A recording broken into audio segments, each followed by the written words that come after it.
para penonton terkasih, kembali lagi di YouTube Elatur. Apa kabarnya para penonton hari ini? Semoga para penonton selalu dalam keadaan sehat dan bersuka cita. Di video kali ini kita akan kembali membahas situs-situs menarik di Kairo. Seperti di judul video, kita akan membahas fakta menarik dari Gereja Gantung atau El Mu'allaqah. Penasaran bagaimana kisah dari gereja ini? Tapi sebelum itu, para penonton, mari kita menyanyikan satu lagu pujian dengan judul Mujizat Itu Nyata.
Oke deh Kak Cherry, kemarin kita sudah membahas salah satu situs di Mesir, yaitu Gereja Abu Serga. Di video kali ini kita akan membahas Gereja Gantung atau El Mu'allaqah. Jadi apa sih Kak Gereja Gantung itu? Oke, baik Kak, tanpa menunggu lama, aku akan menjelaskan apa sih Gereja Gantung itu. Nah, Gereja Gantung atau El Mu'allaqah sering juga disebut dengan Gereja Ortodoks Koptik Santa Perawan Maria. Gereja ini adalah salah satu gereja tertua dan bersejarah di Mesir.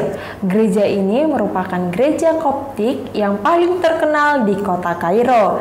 Dan gereja ini juga dikenal sebagai Gereja Maria karena dipersembahkan kepada Perawan Maria. Oke, kemudian Kak, bagaimana sejarah dari Gereja Gantung? Mungkin seperti tahun berapa gereja ini dibangun? Oke, Gereja Gantung ini dibangun pada abad ke-7 Masehi dan pada abad ke-11 bangunan ini menjadi kediaman resmi Paus Ortodoks Koptik dari Alexandria. Kemudian pada abad ke-14 dan ke-15 gereja ini disebut dengan Gereja Tangga karena bangunan ini memiliki 29 anak tangga menuju pintu masuk. Oke, baik deh Kak Cherry, sebelum kita melanjutkan kembali untuk mendengar fakta menarik dari Gereja Gantung, mari kita menyanyikan satu lagu pujian dengan judul Tok Tong Saidira Piho Doa Tuhan.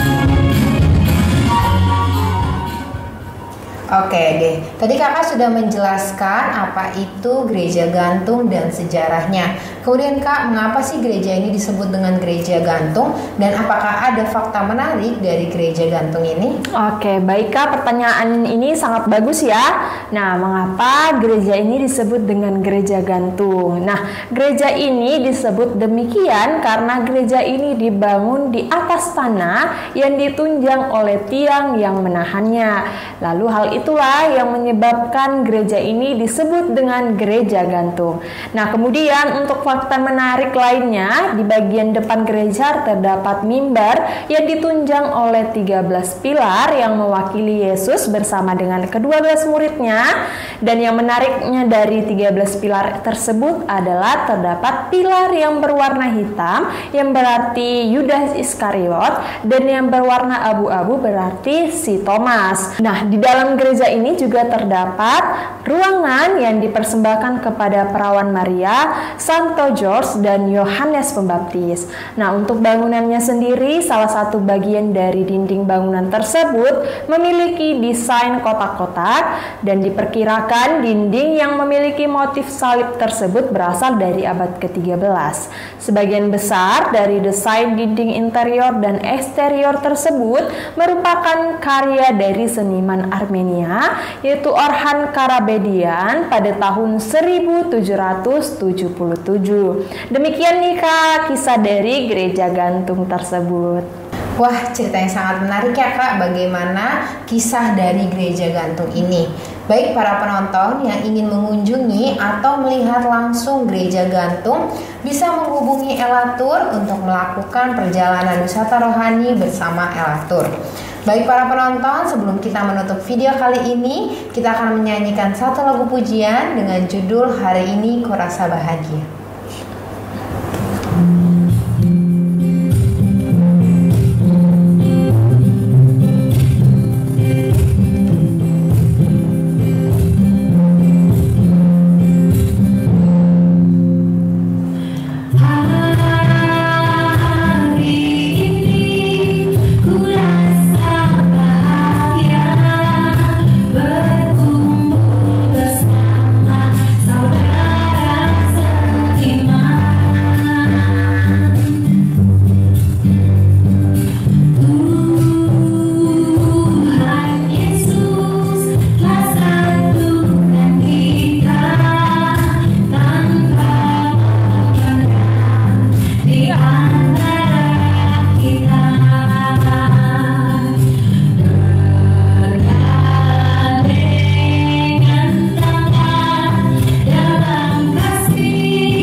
Oke para penonton, demikian video kali ini tentang gereja gantung di Kairo, Mesir. Kami mengucapkan terima kasih karena sudah menonton video ini sampai habis. Seperti biasa para penonton, jangan lupa untuk selalu like, komen, dan subscribe YouTube Elatur karena akan ada video menarik lainnya. Namun sebelum kita tutup video kali ini, kami akan memberikan apresiasi kepada para penonton yang bisa menjawab pertanyaan di video kali ini. Pertanyaannya adalah, pada abad keberapa gereja ini menjadi kediaman resmi Paus Ortodoks Koptik dari Alexandria? Para penonton dapat menjawab dengan menuliskan di kolom komentar. Kemudian di akhir video juga akan ada jadwal keberangkatan Holy Land pada tahun 2024 dan tahun 2025. Sekian para penonton, kami mengucapkan terima kasih dan doakan pekerjaanmu, kerjakan doamu supaya berkat terus mengalir. Shalom.